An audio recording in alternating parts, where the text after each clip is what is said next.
Hey guys, Dave Anderson here, Helicool's Helipad. So a couple things came in from Amazon, so we're gonna get busy getting this vehicle back up and running. Namely, that fan relay came in, so I can get that back in there, put the battery back in, and also that space blanket looking thing that's underneath there. Well, you know what the other hood looked like, right? Yeah, we wanna try to avoid that. So we're gonna put that space blanket looking thing right inside the hood, and hopefully it'll keep that insulated and keep the noise down. Let's get started. There's the part.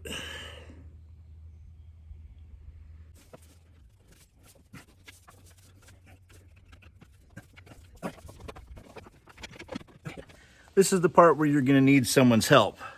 So you take your 10mm socket, put a double up piece of paper towel or something over the top of it, and just push that in there. And you see now it won't fall out, okay? And you start pushing that in there. As soon as you got it secure, just pop this out, this paper towel falls out, you're good to go. But that saves you trying to have to figure out, how am I gonna reach clear down inside there and put that bolt on? Very simple.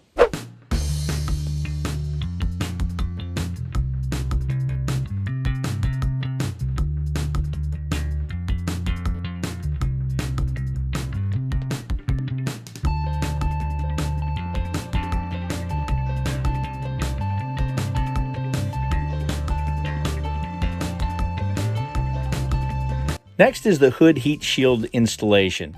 Go ahead and place the heat shield onto the hood and mark it out with a permanent marker as close to the very edge as you possibly can, and then cut it out. Pretty simple, pretty easy.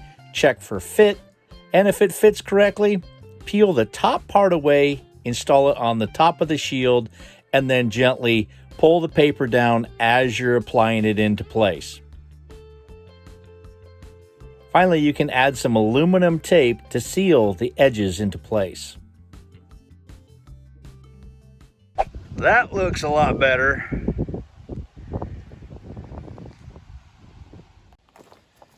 Well, somebody asked me to try this. It's called Super Clean, and there's some really nasty stuff down in here.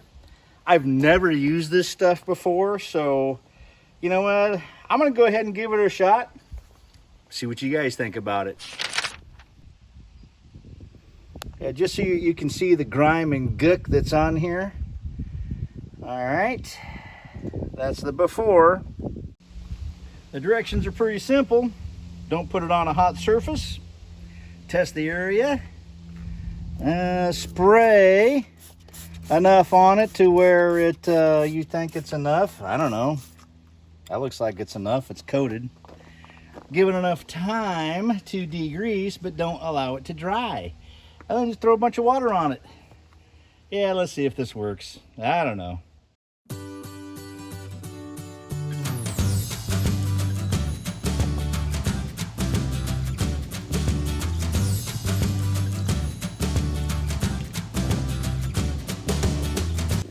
Well, that has got to be probably some of the toughest grime that I can actually find on this car.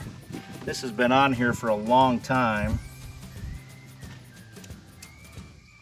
Pretty well cleaned all of this up here, and I just put a light brush on it. There's a few places that it's really thick. I'm curious to see if it can do more. All right, there is some nastiness down here. This is where the spark plugs are. And let's just see if it can do a good job on that.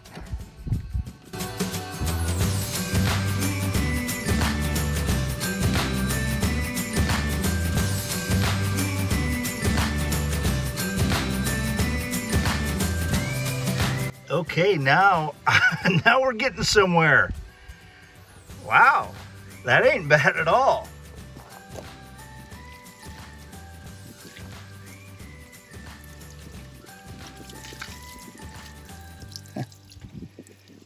Okay, I'm starting to get a little impressed.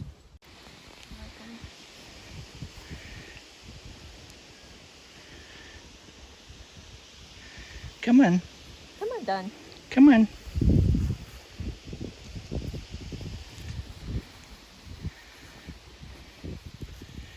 You don't need to play with Jacob. Jacob doesn't like you. He doesn't. He's scared. Now, come on. Oh, yeah, by the way. Yep, new one. It was pretty easy to change out. Very easy. I'll leave a link in the description of a video that showed me how. Okay, it is time for another test drive because I would like to check out to see if this electric water pump actually will pump for about 10 to 15 minutes after I get done with the engine and then shut off. That will be this test.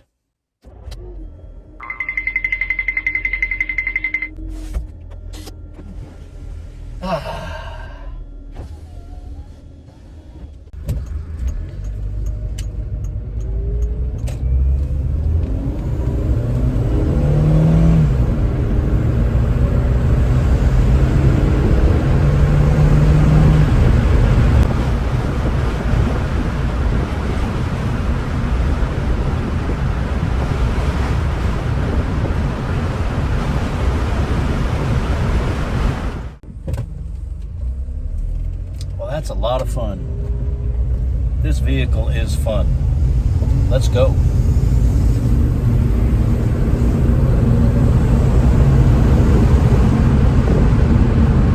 All right. I can only go 35 in this area.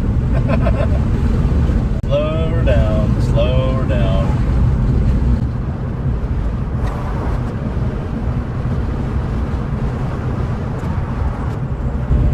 Okay, here's a 50.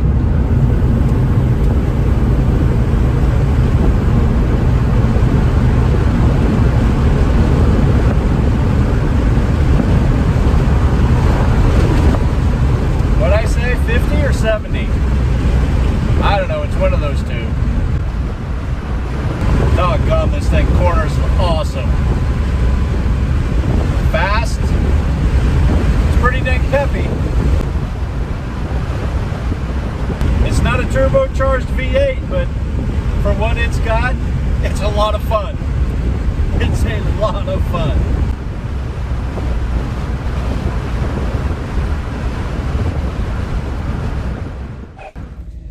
All right, I am gonna time this. I want 15 minutes. Go.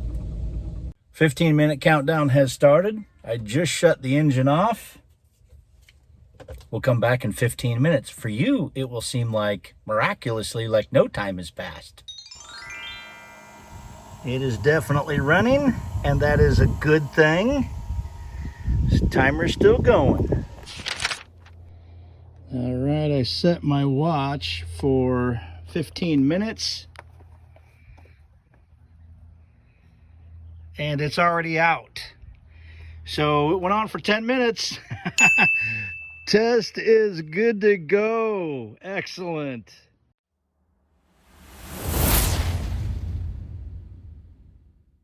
All right, so I did a little bit of reading online, and I kind of figured out that it might be an issue with the latching mechanism and how far down it is or how far up it needs to be. I think it might be too far down. I'm at least going to try that because I'm just not sure. Here's one of the issues that I'm also having. Okay, within 3 seconds, it latches back, so it's not popping it up far enough. So I definitely need to fix that. Let's try this first. Got it.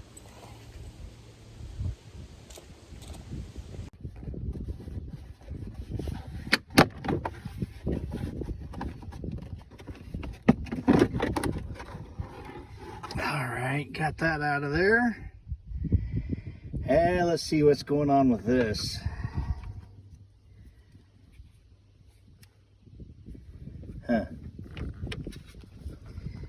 That's all it is. Big spring. That's going to take a special tool that I don't have. So if I'm going to adjust any of that, I got to have that tool.